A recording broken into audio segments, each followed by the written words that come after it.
हरियाणा की किसी भी सीट से सबसे ज्यादा बार सांसद बनने के मामले में राव इंद्रजीत सिंह अब सबसे ऊपर आ चुके हैं। हाल ही में आम चुनाव संपन्न हुए, जहां उन्होंने गुरुग्राम सीट से कांग्रेस के प्रत्याशी राज बब्बर को तकरीबन 70,000 वोटों से हरा करके चौथी बार गुरुग्राम के सांसद बनने का अपना कदम बढ़ाया, तो छठी बार अपने राजनीतिक करियर में सांसद बने। लेकिन उन्हें बड़ा झटका खुद की पार्टी ने दिया। 2013 में भारतीय जनता पार्टी में इस उम्मीद से शामिल हुए राव इंद्रजीत सिंह कि 14 में अगर केंद्र में बीजेपी की सरकार बनती है तो उन्हें कैबिनेट मंत्री बनाया जाएगा। लेकिन वहां सरकार तो बनती है, वो गुरुग्राम से सांसद भी चुने जाते हैं, लेकिन उन्हें कैबिनेट नहीं बल्कि केंद्रीय राज्य मंत्री तक ही सिमटा दिया जाता है। इसके बाद प्रदेश में विधानसभा चुनाव होते हैं, जहां वो खुद को सीएम पद का दावेदार मानते हैं, लेकिन पार्टी से वहां भी झटका लगता है। इसके बाद 2019 में वो एक बार फिर से यहां गुरुग्राम से सांसद बनते हैं। बीजेपी 300 पार करती है, केंद्र की सत्ता बनाती है, लेकिन राव इंद्रजीत सिंह को एक बार फिर केंद्रीय राज्य मंत्री तक ही सीमित रख दिया जाता है।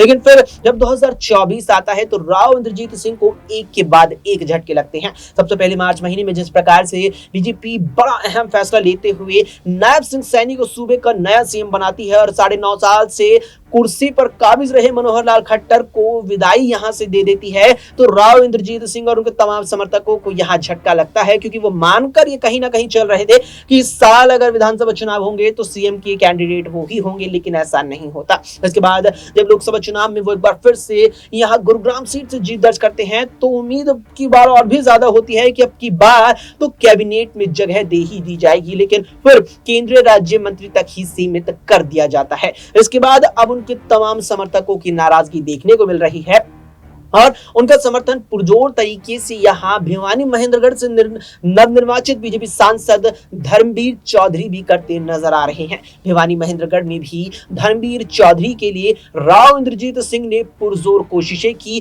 खुलकर जन प्रचार किया। यहां वही परिणाम रहा, जिसके चलते भिवानी महेंद्रगढ़ से धर्मवीर तकरीबन 42,000 वोटों से जीत दर्ज करने में कामयाब रही। लेकिन अब जो राव साहब की नाराजगी है वो केवल उन तक ही सीमित नहीं है, बल्कि उनके सांसद धर्मवीर चौधरी और तमाम जो समर्थक हैं वो भी नाराज हैं, जिसके चलते धर्मवीर चौधरी कह चुके हैं कि राव इंद्रजीत सिंह के समर्थकों की नाराजगी बीजेपी को इन आम चुनावों के बाद होने वाले प्रदेश के विधानसभा चुनावों में काफी भारी पड़ सकती है। अब देखने वाली बात रहेगी, क्या राव इंद्रजीत सिंह यहां पर नाराजगी के चलते बीजेपी के खिलाफ कोई कदम उठाएंगे, या यूं ही बीजेपी और राज्य सरकार या कहें कि केंद्र के द्वारा राज्य मंत्री के तौर पर यूं ही बने रहेंगे।